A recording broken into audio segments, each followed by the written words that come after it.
अन्नमय काला इथं ते दही आणि साखर लाया काला बनवलेला आहे. मंदिरामध्ये आलं म्हणजे ते काय होतं, प्रसाद होतो. महात्म्यांचा स्पर्श त्याला झाला म्हणजे ते प्रसाद होतो.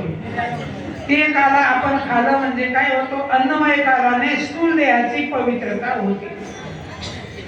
स्थूल देहाची पवित्रता झाली म्हणजे काय होतोय, मग गोविंद ती काया भेद नाही देवा तया. हे शरीर शुद्ध होतोय. किती शुद्ध होतोय, ब्रह्मरूप होतोय. ब्रह्मीभूत काया होत कीर्तनी. कीर्तनचा होय अंग हरी. असं अन्नमय कार्याचा सेवन केल्याने, म्हणून या कार्याला एवढं महत्व आहे. सेवन केल्याने स्थूल देहाची पवित्रता होते. ये नाममय काला खाल्याने काय होतोय, अंतकरणाची म्हणजे सूक्ष्म देहाची म्हणा लिंग देहाची शुद्धता होते. लिंग देहाची शुद्धी होते. लिंग देहाची शुद्धी कशाला म्हणावी, मी तुम्हाला अभंग सांगितलं त्याच्यातले दोष सांगतो.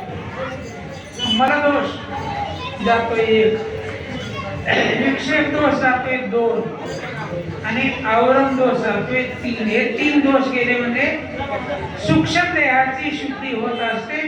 ती नाममय काला खाल्याने. पण नाममय काला म्हणजे भगवंताच्या नामाचं चिंतन.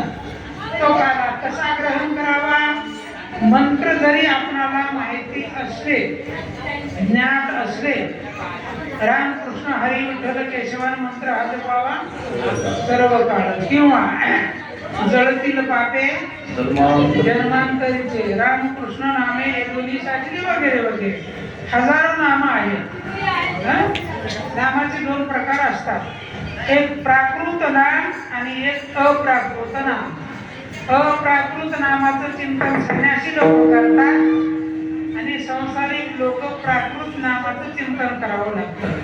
पण हे दयाळू श्रोत्रिय आणि ब्रह्मनिष्ठ गुरुच्या मुखावाटे निघालेलं वाक्य जर आणि मंत्र नाममंत्र जर आम्हाला मिळालं तर त्या मंत्राच्या जपाने काय होतो, आमचं लिंग देह पवित्र होतो. म्हणून हा नाम कार्याचा काय आहे, फल आहे. नाममय कार्याचं फल. लिंग देहाची शुद्धी म्हणजे मनाची शुद्धी होते. चला 2 प्रकार झाले. ज्ञानमय काला म्हणजे जीवब्रह्म एक ज्ञान कार्याने काय होतो, तर कारण देहाची शुद्धी होते. कारण देह म्हणजे ज्या कारण देहामुळे आम्हाला पुन्हा पुन्हा जन्म घ्यावं लागतं, ते कारण देहाचा काय होतो, बाद होतो, नष्ट होऊन जातो. कारण देह नष्ट झाला म्हणजे काय होतो, जन्म नाही रे अनेक, तुका म्हणे माझी भाग. बस पुनरपी जन्म, पुनरपी जन्म, पुनरपी मननम, पुनरपी जननी जठरे शयनम, यह संसारे बहु दुस्तरे. असा संसार, दुस्तर संसार आम्हाला पुन्हा पुन्हा मिळत नाही. म्हणून 3 प्रकारचा काला आम्ही या जन्मात खाल्लं पाहिजे. या जन्मात जर हा काला आम्ही खाल्लं नाही, 3 प्रकारचं, देहाची शुद्धी नाही, मनाची शुद्धी नाही आणि कारण देहाची शुद्धी नाही, हे काला आम्ही या जन्मामध्ये खाल्लंच पाहिजे असा शास्त्राचा विधी आहे. म्हणून आता तरी पुढे नका करू नाश अविशाचा असा उपदेश आहे.